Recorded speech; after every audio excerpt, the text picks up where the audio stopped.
আপনার ভোট আপনি দিবেন, যাকে খুশি তাকে নয়, যোগ্য প্রার্থী দেখেই দিবেন। যেটা সঠিক।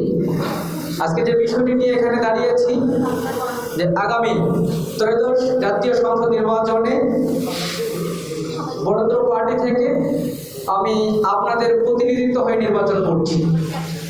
আমার নির্বাচনী আসন দিনাজপুর ১ বীরগঞ্জ কাহারোল আসনে ভোটারগণ বা আপামরের স্থানীয় সাধারণ জনগণ যারা আছে সকলকে জানাচ্ছি শুভেচ্ছা ও মোবারকবাদ। আপনারা জানেন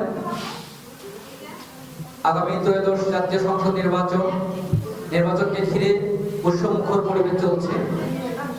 সামনে উপবিষ্ট সাংবাদিক ও ভাইবোন, আপনাদের মাধ্যমে জানাতে চাই, আপনারা আমার কথাগুলো যারা যেখান থেকে শুনবেন, বীরগঞ্জ কাহারোলের সাধারণ আপামর জনগণ, আপনারা জানুন, আপনাদেরকে জানতে হবে আগামী দিনে আপনাদের আসনে যে মানুষটি নেতৃত্ব দিবে তিনি কেমন, তিনি আপনার সাথে কেমন মিশছে। শুধু এতটুকুই নয়, তার সাথে কে বা কারা থাকছে তার নির্বাচনী প্রচারণায়, তার সাধারণত কর্মীগণ, তাদেরকে জানুন। আমাকে জানতে হবে না, আমার সাথে থাকা যারা সহকারী কর্মীগণ আছেন তাদেরকে জানুন। তাদেরকে যদি আপনার পজিটিভ মনে হয় তাদের দিকে লক্ষ্য করে একটা বিষয় দেখবেন, যে দলের কর্মীরা সৎ, নিষ্ঠাবান ও আচরণবিধি, সেই দলের নেতা নিশ্চয়ই তাদের থেকেও বহুগুণে এই শিষ্টাচার বজায় রাখবে।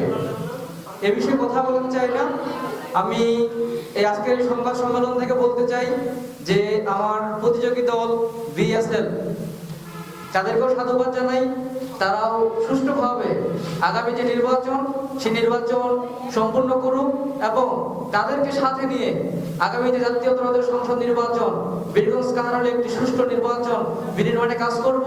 এবং আপনারা যদি আমাকে নির্বাচিত করেন, ইনশাল্লাহ সেই দলও আমাদের যে সরকার পরিচালনা থেকে বেঁচে থাকবে না, তাদেরকে নিয়ে আমরা আগামী দিনে রাষ্ট্র সংস্কার এবং সামাজিক উন্নয়নমূলক কার্যক্রমে অংশ নেব ইনশাল্লাহ।